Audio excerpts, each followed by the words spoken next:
চারটি মহাভূত থেকে কিভাবে জগতের সৃষ্টি হয় বা জগতে প্রাণের সৃষ্টি হয় এ নিয়ে অনেক মতভেদ আছে।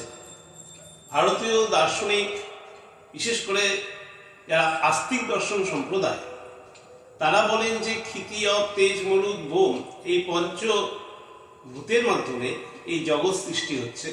আর চার্বাকরা যেহেতু বোম বা আকাশকে মানে না, তাই তারা সেই বোমকে দিয়ে জগৎ সৃষ্টি হয় এটাও তারা মানে না। তাহলে ক্ষিতি, অপ, তেজ, মরুদ এই চারটি জড় মহাভূত থেকে কিভাবে জগতের সৃষ্টি হয় তারা বলছে, জগতের প্রাণের সৃষ্টি হয় কিভাবে বলছে, তখন চার্বাকরা তার উত্তর দিয়েছে যে না, এই চারটি মহাভূত নিজেদের স্বভাব বশত বা নিজেদের ইচ্ছা মতো এই জগৎ সৃষ্টি করে। তাই চার্বাকদের এই মতবাদকে স্বভাববাদ বা যদৃচ্ছাবাদ বলে। তাহলে স্বভাবতই প্রশ্ন আসে যে চারটি জড় মহাভূত কি করে এই প্রাণের জগৎ সৃষ্টি করে?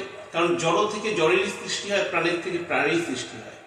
কোনোরকমভাবেই এই জড়ের থেকে প্রাণের সৃষ্টি হয় না। একটা কাঠ থেকে চেয়ার তৈরি হয়, টেবিল তৈরি হয়, চৌকি তৈরি হয়, কিন্তু একটা প্রাণীর থেকে একটা প্রাণী তৈরি হয়, কিন্তু সেখানে জড়ের কোনো সৃষ্টি হয় না। তাই জড়ের থেকে কীভাবে এই জগতের সৃষ্টি হয় চার্বাকরা তার সুন্দর উদাহরণ দিয়েছেন, তা পরের এপিসোডে আমি বলবো।